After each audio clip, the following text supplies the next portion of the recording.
as well for a long time. Right. There are a rash of shootings that have been happening, school shootings, and one of my biggest disappointments or is that all of these shootings are done primarily by men. And it feels like it's another thing that women have been kept out of, like, STEM. Is there is there a way? That's a terrible joke. It is a terrible joke. But, it's true. And so why are so many men being driven to violence?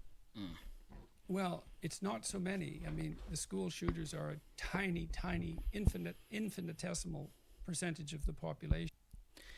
And one of the reasons why he's saying this and framing it like this is because anybody who's been paying attention knows that the perpetrators of these mass shootings has overwhelmingly been white, male, and right, usually far right or right wing, usually somebody who shares in the point of view, the perspectives that Jordan Peterson has, in that they don't like feminism, they don't like the fact that black people and brown people and people of color, that their plights and our stories are being highlighted more.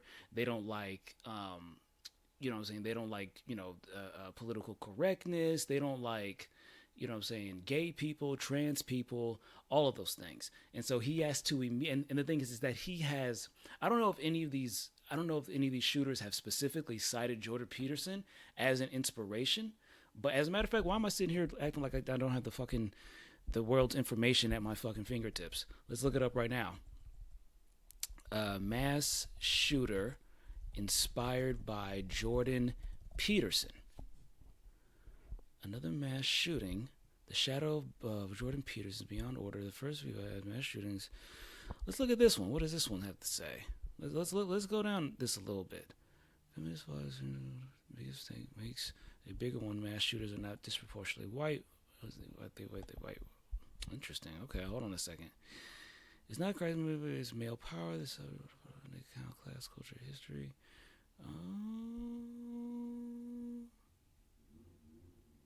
Huh.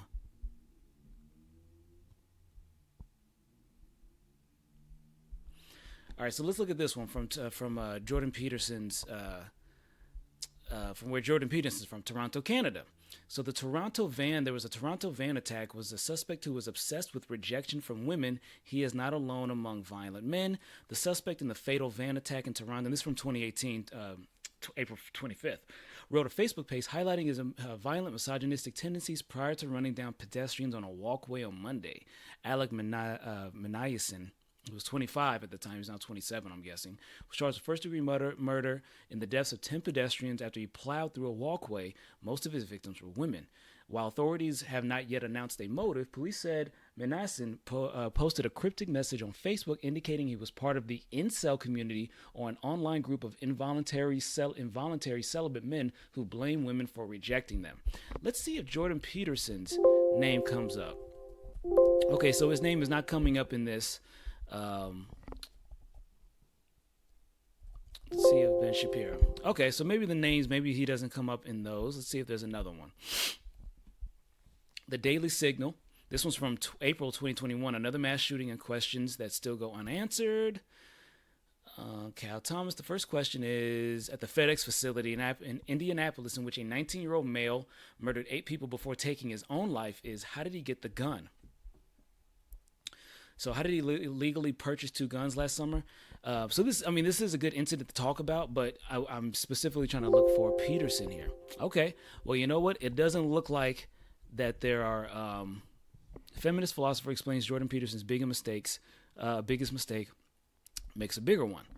I guess this one is more of like a defense of Peterson and how this one journalist called out maybe something he was doing wrong, but that Mann points to Peterson's analysis of mass shootings in general and school shootings in particular, which he says are caused by a kind of social angst or crisis of being.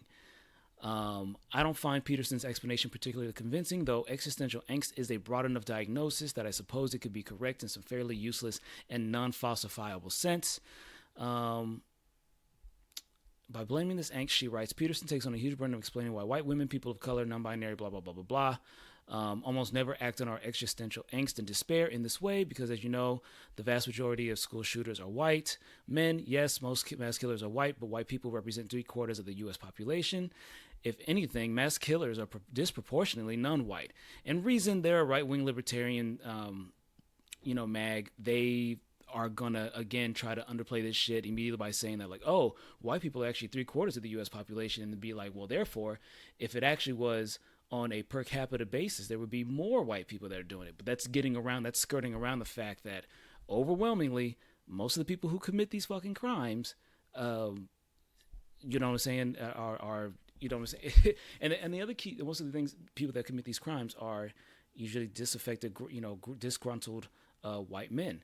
And the thing that separates this from the other type of violence that they're alluding to is that most of the other violence in these other groups is in the same in-group. So most black people are attacking and killing other black people. Same thing for different Asian groups. Same thing for different Latin groups. But when it comes to white people, they overwhelmingly will be able to dispense violence on any other group, which may include or not include other white men. But oftentimes, especially in the cases that we've seen in the last several years, are on marginalized groups, people of color, LGBT people, women, religious minorities, etc.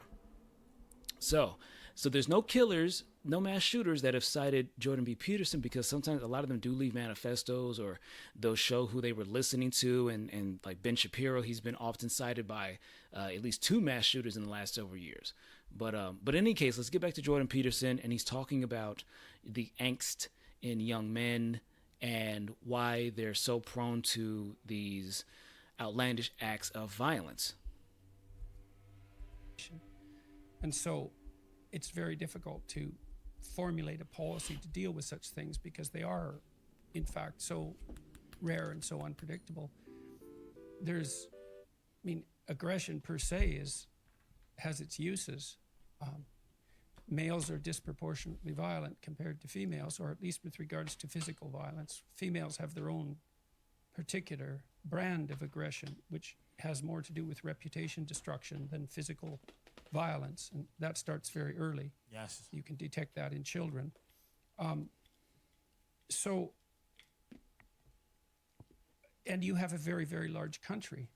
Right. 330 million people. It doesn't, one person in a million is pretty seriously disturbed. And so that's a shooting a day if it's one person in a million. And you don't have a shooting a day. So it's less than 1 in a million. So Right. It's very, very rare. And thank God. No, what this? Oh.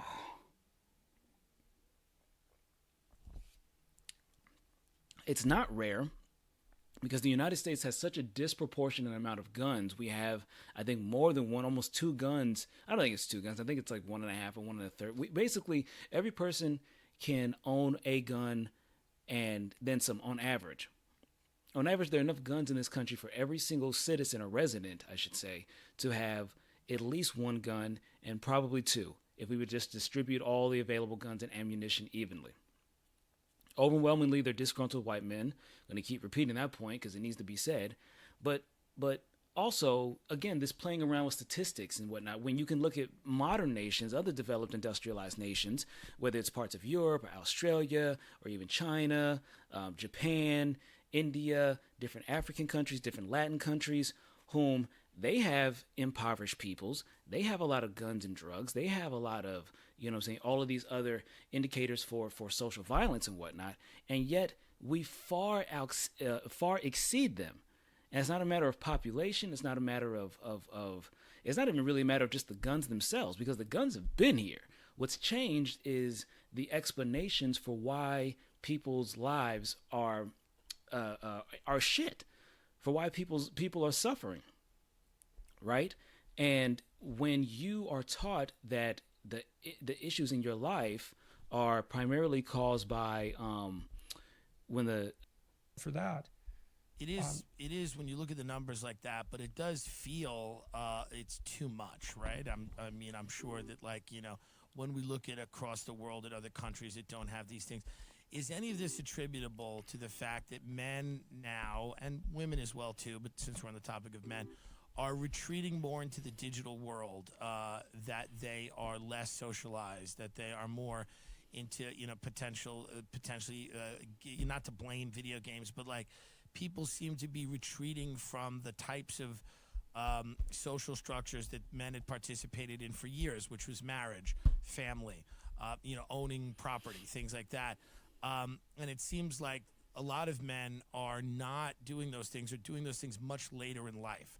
And there seems to be, and you've addressed this, I think, as effectively as anyone, there seems to be a tendency of those men that are not participating in those social structures to feel alienated and disenfranchised, and that often leads to negative pathologies. How do you encourage the type of social commitments that point men in the right direction? And I think you're a big proponent of the more traditional way of life, where it's forming a bond with someone, getting married, trying to Sorry about that. create and manifest the life you want. That's a lot of the things that you've read and you've talked about involve that. Do you see the digital sphere as being a real problem here, because people can escape into that? I don't see the digital sphere as a problem, not as such.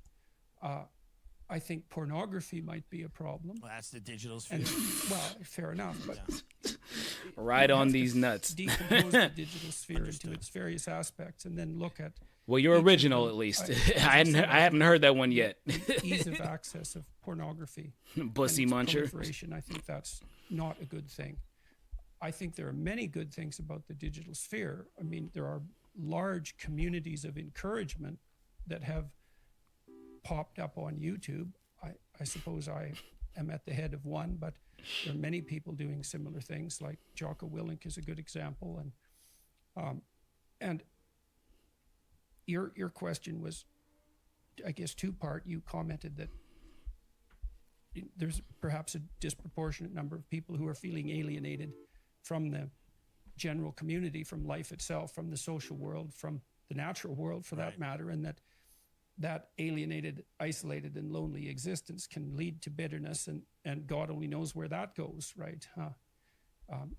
That can move in an aggressive direction quite quickly. Well, the antidote to that, as far as I'm concerned, is something like encouragement. It's partly why I'm so appalled by the characterization of our society as essentially as both symbolically and literally as a tyrannical patriarchy. That the criticism that emerges on the left is essentially that hierarchies are predicated on power, and power is equated to tyranny, and then so social structure itself is equated to tyranny. And Now, as a soy cuck, commie cultural Marxist, I have to chime in here and say that this is itself a misrepresentation of how many of us think about hierarchies. It's not that, most of us are not, anarchists or, even communists that think that, there should be no hierarchies at all, but it's just questioning the hierarchies which we live in and understanding which ones are actually based, like which ones are ones that are being forced, and which ones have, actually come down to merit, or actually come down to who is, most deserving to be in a particular place. He was saying that he doesn't like the way in which, our society is framed as being, a tyrannical, patriarchal one. But at the end of the day, it is. Patriarchy just means that, say men are ruling, and overwhelmingly most domains of life, in most societies around the world, human societies, men overwhelmingly rule the homes, rule business, make the laws and everything. And, so much of, Peterson's whole message and his whole, journey and influence has been about channeling that anger that he's referring to, that resentment that a lot of people have, for the downturns in the economy and, different types of social alienation, and saying that it is basically that it's not your fault. It's the fault of, the PC police. It's the fault of all these cultural Marxists. It's the fault of, these super progressives, the super woke and whatnot, cancel culture. And yeah, there are plenty of people that are obnoxious in the left wing and progressive sphere. But overall, the issues that they're taking are really getting at the heart at this system. in that, you know, a lot of bigotry mixed with a lot of laissez-faire capitalism has fucked us all. You know what I'm saying? And it would be a lot easier for us to be able to focus our energies, you know what I'm saying, on taking down, you know what I'm saying, those people who hold the power. But you have figures like him who are telling you, like, no, it's these smaller groups and everything. They want to control you. They want to, you know what I'm saying, stifle your free speech, when that's not the case. You know, and of course he's not gonna, you know, take responsibility for that, especially because, unlike Ben Shapiro, no mass murderers have like claimed that they were inspired by him. But he has become a lightning rod for these beliefs that no, it isn't something that's wrong within me. It is something that's wrong with the world, and you know what I'm saying, we need to stand firm in changes against the world. You know, sometimes you do need to stand in the face of certain changes in society, but the reasons that he gives, you know, for these are just not, you know, they're not really admirable. You know, they come from a place of hatred and spite and just being stuck in one's ways.